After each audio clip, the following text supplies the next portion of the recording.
Vous écoutez On lit pour vous.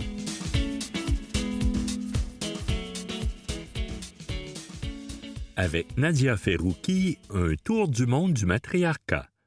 Une entrevue réalisée par Sabine Panet, parue le 1er juillet 2026 dans le magazine Axel. La photographe et reporter française Nadia Ferrouki, dont l'une des photos a fait la couverture d'Axel, numéro 227, signe le deuxième volet de son travail consacré au matriarche. 8 nouvelles étapes d'un tour du globe extraordinaire, invitation à nous décentrer du regard masculin et occidental, à découvrir les espaces de liberté et de résistance que les femmes expérimentent dans ces communautés humaines à la longue histoire. Quels sont les mots importants à connaître quand on s'intéresse au sujet de votre ouvrage? Quelle est en particulier la différence entre une société matriarcale, matrilocale ou matrilinéaire? Concernant le matriarcat, il y a 2 écoles de pensée. D'un côté, des anthropologues et ethnologues, en particulier, qui disent que le matriarcat n'a jamais existé, comme Françoise Héritier, anthropologue et féministe française, 1933-2017, note de la rédaction, que j'ai eu la chance de rencontrer au début de mon travail. D'autres pensent le contraire, comme la chercheuse allemande Heidi Gottner-Abendroth. Cela dépend de la définition qu'on adopte. Si on pense que le matriarcat est l'inverse du patriarcat, que cela désigne des sociétés où la femme domine, alors oui, en effet, cela n'a jamais existé. Mais dans le matriarcat tel que je le documente dans mes livres, en tant que reporter, pas en tant qu'anthropologue, il n'y a pas de domination des femmes sur les hommes, comme dans les sociétés patriarcales où les hommes dominent les femmes. Les sociétés matriarcales sont bien plus égalitaires. Quant au mot matrilinéaire, Françoise Héritier l'emploie pour qualifier des sociétés dans lesquelles la descendance est transmise par les femmes, où ce sont les filles qui héritent des biens, de la terre, de la maison et ont la responsabilité économique. Les enfants, garçons comme filles, portent le nom de leur mère ou du clan de leur mère. Enfin, par société matrilocale, on veut dire que l'homme quitte son clan pour s'installer dans le clan de sa femme. On retrouve cette norme, par exemple, chez les Zapotèques au Mexique, les Mozos en Chine ou encore en Guinée-Bissau, chez les Bijagos. Toutes ces sociétés matriarcales, matrilocales, matrilinéaires ont-elles une longue histoire? Elles ont toutes plus de 2000 ans. Leurs traditions sont très anciennes. Mais la plupart de ces sociétés ont disparu. Il n'en reste que quelques-unes qui sont celles que j'ai pu rencontrer. Elles disparaissent pour 3 raisons. D'abord, à cause des religions monothéistes patriarcales. En fait, à cause de toutes les religions, sauf les religions païennes. Lorsqu'ils se sont implantés dans des communautés aux traditions matriarcales, chrétiens et musulmans ne voyaient pas d'un bon œil la place importante qui tenait la femme. Ensuite, la deuxième raison de leur disparition, c'est la colonisation et tous ses dégâts. On en voit encore les conséquences aujourd'hui. Les colonisateurs ont bouleversé les sociétés matrilinéaires. Je pense à un exemple au Ghana, chez les Assantis. J'en parle dans le 2e livre. Dans cette société, les reines-mères, qui étaient plusieurs, avaient un statut aussi important, si ce n'est plus important que le roi, qui, lui, était plus visible, mais elles étaient vraiment celles qui, derrière la figure royale publique, prenaient toutes les décisions. Or, lorsque les colonisateurs sont arrivés, ils n'ont traité qu'avec le roi et n'ont accordé aucune importance aux reines-mères, qui ont perdu leur statut, même si elles commencent petit à petit à le retrouver. Il s'est passé la même chose en Guinée-Bissau, sur l'île de Canabac, où un comité de femmes prend encore les décisions qu'elles transmettent ensuite au roi ou au chef du village, qui, à son tour, les transmet à la communauté. Et enfin, la 3e raison de la disparition de ces sociétés, c'est la mondialisation. Bien sûr, il est important pour beaucoup de gens de pouvoir accéder à de meilleurs moyens de communication, aux informations. Mais je pense à l'exemple des Mozo, une société matrilinéaire et matrilocale dans une région reculée de Chine qui compte environ 40 000 personnes et où le contrat de mariage n'existe pas. Dans la maison clanique Mozo, chaque jeune femme a sa propre chambre où elle peut recevoir son azou, son bien-aimé. L'azou, qui est uniquement un visiteur nocturne, s'introduit furtivement dans la couche de sa bien-aimée. Les femmes demeurent dans la maison de leur mère, tandis que les hommes se partagent une pièce et vont et viennent entre le foyer de leur mère et celui de leur amante. Depuis l'arrivée des téléphones portables et des réseaux sociaux, les jeunes ont conscience qu'en dehors de leur communauté, les personnes se marient. Désormais, ils considèrent que se marier, c'est moderne.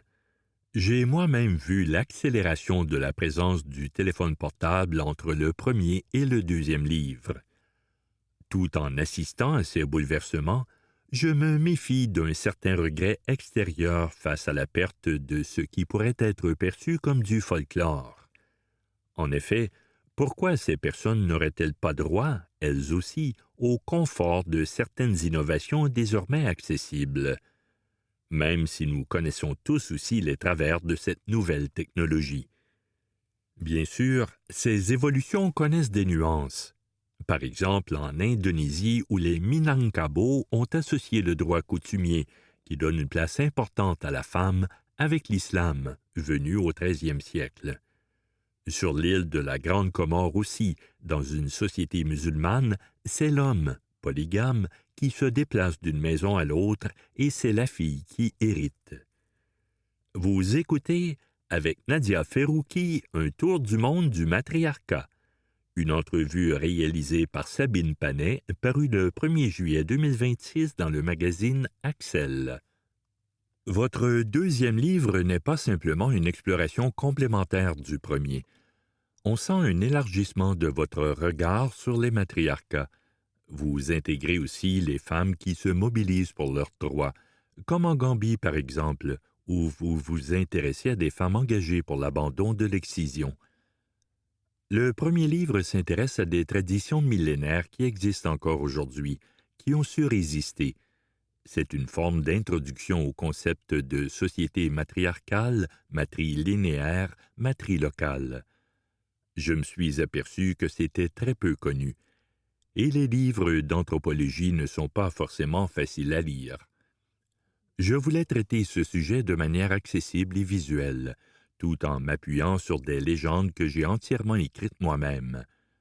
Quant aux textes, ils sont le fruit d'une coécriture avec Daniel Ajoula, et certains reportages ont été réalisés avec une journaliste, Isabelle Girard, qui m'accompagnait lors de mes voyages.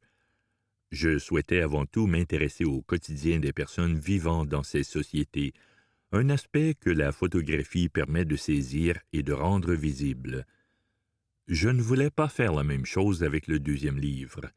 Certes, je voulais vraiment aller partout où vivent encore de telles sociétés, et je pense l'avoir fait. Mais je voulais en effet élargir.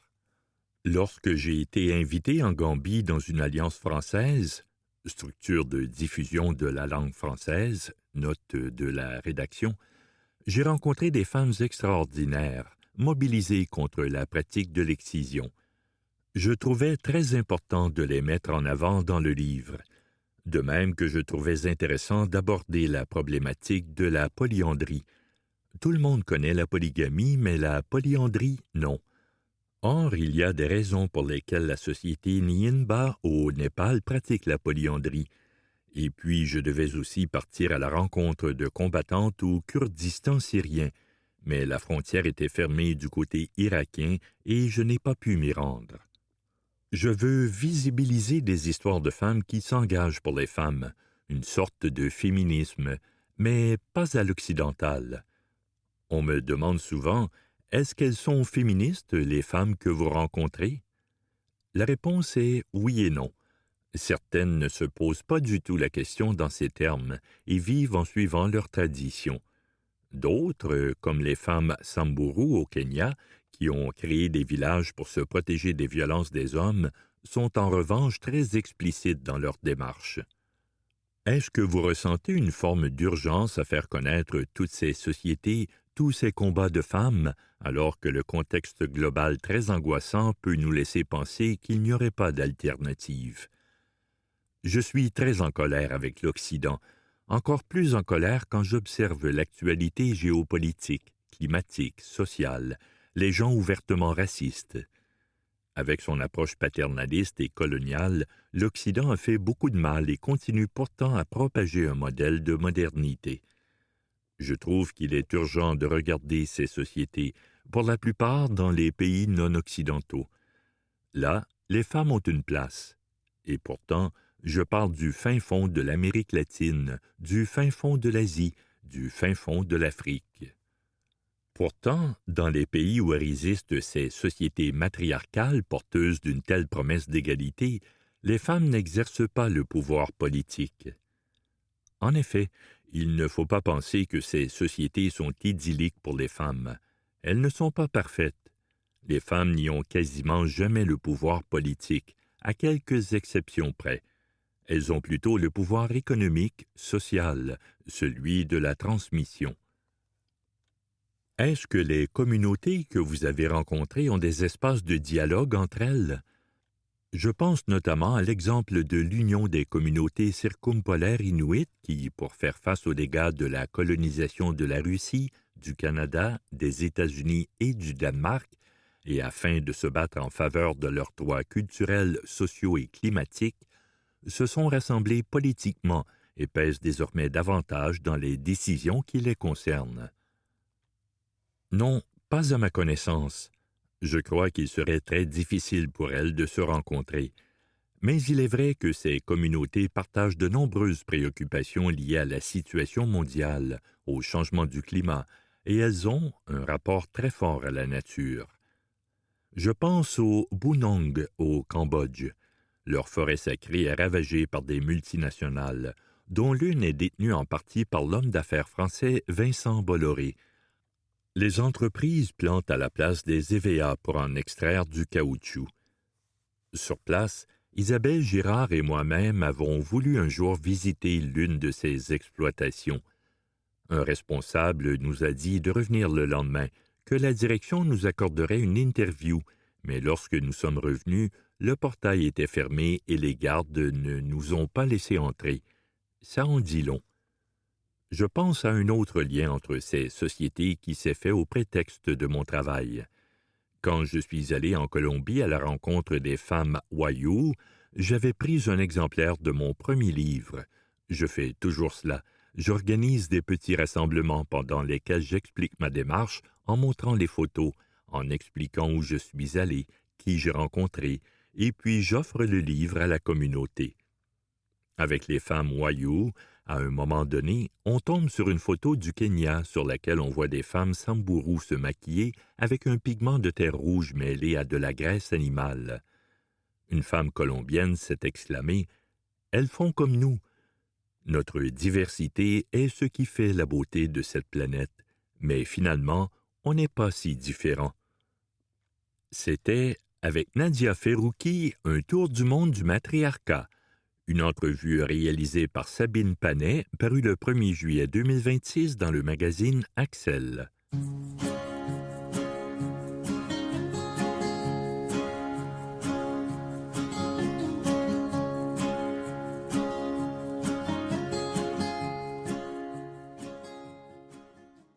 Les tiques. Un dossier de Pauline Gravel paru le 16 juillet 2026 dans Le Devoir. Premier texte, les tiques ne transmettent pas seulement la maladie de Lyme. Il faut se méfier plus que jamais des tiques au Québec, car ces acariens peuvent non seulement transmettre la maladie de Lyme, mais aussi l'anaplasmose, la babésiose, l'encéphalite de Powassan et la fièvre récurrente, entre autres maladies. Le nombre de Québécois qui ont contracté l'anaplasmose a d'ailleurs augmenté ces dernières années. Depuis 2019, il est passé de quelques cas à une quarantaine par an.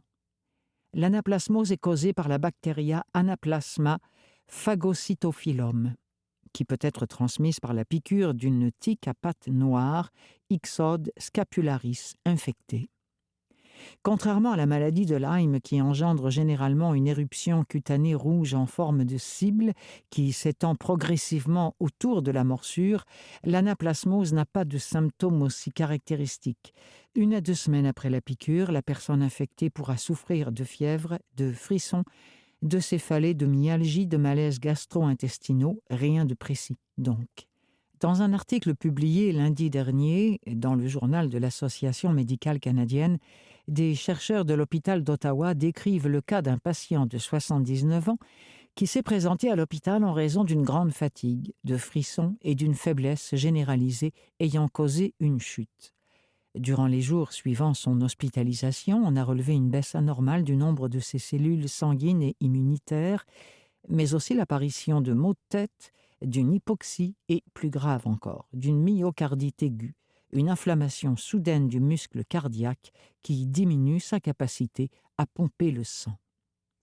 Vu ces symptômes et le fait que le patient avait récemment travaillé en forêt, on a suspecté l'anaplasmose ou la babésiose, deux maladies transmises par les tiques. Des tests sanguins ont confirmé qu'il s'agissait d'une anaplasmose et la maladie a été soignée par un traitement antibiotique à la doxycycline. Les auteurs de l'article recommandent d'ailleurs vivement d'administrer ce médicament avant même la confirmation du diagnostic, car l'anaplasmose peut entraîner des complications graves en l'absence de traitement. De la détresse respiratoire, une insuffisance rénale ou une méningo-encéphalite peuvent notamment survenir chez les patients plus âgés ou atteints de maladies chroniques, comme le diabète. Vigilance en Estrie et en Montérégie. Bien moins fréquente que la maladie de Lyme, l'anaplasmose connaît tout de même une augmentation au Québec. Selon les données de l'Institut national de santé publique du Québec, 40 cas d'anaplasmose ont été déclarés aux autorités de santé publique en 2024, dont 37 acquis au Québec, surtout en Estrie, 29 cas, et en Montérégie, 4 cas. Les régions de la Mauricie, centre du Québec, de l'Outaouais, des Laurentides et de Montréal ont rapporté 1 cas chacune en 2024. L'équipe du laboratoire de recherche Une seule santé de la faculté de médecine vétérinaire de l'Université de Montréal collabore au réseau de surveillance des maladies transmises par les tiques au Québec. Elle ratisse l'Estrie et la Montérégie depuis 2019 et a ainsi été témoin de la croissance du nombre de cas d'anaplasmose à partir de 2021. On a testé des tiques rétrospectivement qu'on avait collectées en 2019, 2020, 2021. Et on s'est rendu compte qu'en Estrie, la prévalence d'infection par Anaplasma phagocytophilum chez les tiques est passée de 1% à environ 9,5%. Donc, oui, il y a une émergence, mais évidemment, ça fluctue toujours avec les années, précise le vétérinaire épidémiologiste Jean-Philippe Rochelot, co-directeur du laboratoire. M. Rochelot souligne aussi le fait que la touche d'Anaplasma phagocytophilum qui affecte les humains touche également les animaux domestiques, comme les chats, les chiens et les chevaux, mais pas le cerf de Virginie, qui est quant à lui la cible d'un autre variant de la bactérie qui ne cause pas de maladie chez l'humain, d'après les connaissances actuelles. D'autres maladies. Les membres du laboratoire ont aussi mené des investigations sur la babésiose, une maladie parasitaire également transmise par les tiques, qui infecte les globules rouges et provoque fièvre, grande fatigue et parfois des difficultés respiratoires chez l'humain. Ils ont trouvé peu de ces parasites sur les cerfs de Virginie de l'Estrie, indique M. Rochelot, qui précise que la souche qui infecte les cerfs ne rend pas nécessairement malade l'humain. On a néanmoins compté 2 cas de babésiose acquis en Estrie en 2024. Les malades étaient âgés de plus de 60 ans et l'un d'eux a été hospitalisé. 2 autres pathologies peuvent être transmises par les tiques, l'encéphalite de Powassan et la fièvre récurrente, mais les cas sont extrêmement rares, affirme M. Rochelot. L'encéphalite de Powassan est causée par un virus transmis par une tique à pattes noires, une tique des marmottes ou une tique des écureuils infectés. Mais très peu de tiques sont porteuses du virus selon l'Agence de la santé publique du Canada. Néanmoins, 2 cas d'encéphalite de Powassan ont été déclarés en Mauricie, centre du Québec, en 2024. aucun cas de fièvre récurrente n'a été rapporté en 2024 au Québec. Un article paru lundi dans le journal de l'Association médicale canadienne fait par contre état d'un homme de 51 ans atteint de fièvre, de frissons, de céphalée, de difficultés respiratoires, de malaises gastro-intestinaux, d'éruptions au bras et de visions troubles après avoir été mordu par des tiques en jardinant dans une zone rurale de la Colombie-Britannique. Des examens médicaux ont finalement conclu qu'il souffrait d'une fièvre récurrente causée par 2 bactéries du genre Borrelia, transmises par une tique molle, Ornithodoros infectée. Contrairement aux tiques dures, comme Ixodes scapularis, qui transmettent la maladie de Lyme et l'anaplasmose, les tiques molles sont extrêmement rares au Québec. Vous écoutez Les tiques, un dossier de Pauline Gravel, paru le 16 juillet 2026, dans Le Devoir. Deuxième texte. Comment les tiques transmettent-elles des maladies en forêt? Le processus par lequel les tiques contractent des pathogènes et qu'elles les transmettent aux humains a été mis en lumière par des chercheurs de la Faculté de médecine vétérinaire de l'Université de Montréal. Fort de ces informations, ces chercheurs expérimentent maintenant des mesures de prévention visant à nous protéger des infections, la maladie de Lyme et l'anaplasmose qui découlent de leurs piqûres. Afin de déterminer comment les tiques acquéraient ces pathogènes en estrie, les chercheurs ont capturé des animaux vivant dans les forêts de cette région qu'ils ont brièvement anesthésiés afin de prélever de leur sang, de procéder à des biopsies de leurs oreilles et de collecter les tiques qui étaient attachées à leur peau. La vétérinaire Raphaël Audet-Legault, qui a réalisé ce projet de recherche, a ainsi noté que les tamias rayés étaient particulièrement nombreux à être porteurs de bactéries pathogènes pour l'humain. Elle a relevé des taux d'infection par la bactérie Anaplasma phagocytophilum responsable de l'anaplasmose de 60 à 70% chez ces petits rongeurs. Elle a également constaté que les souris à pattes blanches constituaient le second réservoir en importance de cette bactérie. Les chercheurs ont aussi remarqué que ces 2 espèces de petits mammifères sont aussi les plus grandes responsables de la transmission de la bactérie Borrelia burgdorferi qui cause la maladie de Lyme. Plusieurs autres espèces animales, telles que les musaraignes et les campagnols, sont impliquées dans ces cycles de transmission, mais à moindre échelle, ajoute Jean-Philippe Rochelot, vétérinaire, épidémiologiste et professeur à la Faculté de médecine vétérinaire de l'Université de Montréal. Qu'en est-il des cerfs de Virginie qu'on a souvent accusés d'être porteurs de la maladie de Lyme? Les cerfs ont été incriminés avec raison pour avoir amené de très grandes populations de tiques dans nos régions. Mais ce ne sont pas eux qui portent et transmettent l'infection, souligne-t-il, avant d'expliquer plus précisément la chaîne de transmission de l'infection. Le cycle des tiques. Les tiques adultes se reproduisent et pondent des milliers d'œufs sur le cerf de Virginie, explique le professeur Jean-Philippe Rochelot. Ils traversent ensuite 3 stades, ceux de larves, de nymphes et d'adultes. Les œufs et les larves ne portent pas de bactéries pathogènes. Ce n'est que lorsque les larves se nourrissent pour se muer en nymphes qu'elles risquent d'acquérir ces pathogènes si elles se gorgent du sang d'un petit mammifère infecté, par exemple. Une nymphe infectée de cette manière le restera à l'âge adulte. Une nymphe peut aussi devenir infectée en prenant le repas de sang qui lui permet de se transformer en adulte. Enfin, les femelles adultes consomment un dernier repas avant de pondre leurs œufs. Ce sont donc seulement les piqûres de nymphes et d'adultes infectés qui peuvent nous contaminer, nous, les humains. Mais comment larves, nymphes et adultes trouvent-ils l'animal sur lequel ils se nourrissent? Les larves vont grimper sur la bordure d'une feuille morte ou sur une plante très basse puisqu'elles sont sensibles à la déshydratation. Une fois qu'elles se sont accrochées à la peau d'un animal, les larves se gorgent de son sang, puis retombent au sol. Plusieurs mois passeront avant que sa mue s'opère. Les nymphes, quant à elles, se mettent en quête de nourriture en grimpant un peu plus haut dans les plantes, car elles sont un peu plus résistantes que les larves. Les adultes, pour leur part, peuvent monter jusqu'à 70 cm du sol. Les pattes antérieures de ces tiques adultes repèrent leurs possibles hôtes en détectant le CO2 dégagé par leur respiration ainsi que leurs mouvements à proximité de la plante sur laquelle elles sont posées. Elles s'accrochent très efficacement à nous et en général elles vont grimper sur nous jusqu'à ce qu'elles trouvent un endroit où elles peuvent piquer, mais cela leur prend un certain temps. La tique cherche un peu avant de prendre son repas, fait remarquer Jean-Philippe Rochelot.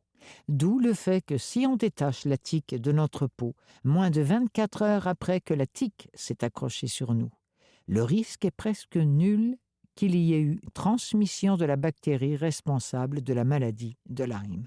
Ce laps de temps serait par contre moins long pour la bactérie responsable de l'anaplasmose. Et si la tique doit grimper longtemps sur des vêtements et qu'elle ne trouve pas nécessairement une surface de peau intéressante en temps voulu, elle va peut-être se laisser tomber. Et si en plus on a appliqué du chasse-moustique sur nos vêtements, ce dernier la repoussera et elle se décrochera encore plus rapidement, poursuit le vétérinaire qui démontre ainsi le bien fondé des consignes de prévention. Piste de prévention. Grâce à cette meilleure compréhension des cycles de transmission, les chercheurs ont expérimenté des interventions de prévention.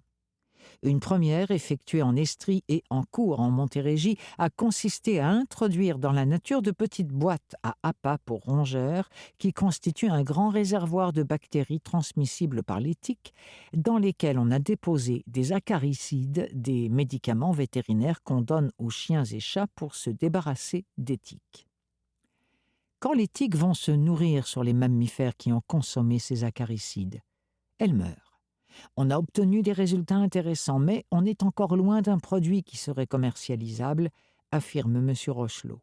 Aussi, dans le cadre du projet Parc en santé, on a combiné des appâts d'acaricides ciblant les souris et les tamias à l'aménagement d'exclos empêchant les cerfs de Virginie de pénétrer dans certains territoires, afin de voir si, en contrôlant ces trois espèces, on infléchit le cycle de transmission ou s'il perdure malgré tout à cause d'autres espèces animales, explique le chercheur.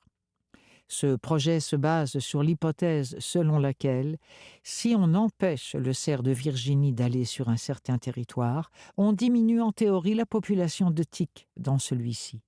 Et si les tiques, qui y sont déjà, meurent en se nourrissant sur des tamias et des souris traitées aux acaricides, il ne restera plus qu'un très petit nombre de tiques non infectées dans l'environnement. C'était « Les tiques », un dossier de Pauline Gravel, paru le 16 juillet 2026 dans Le Devoir.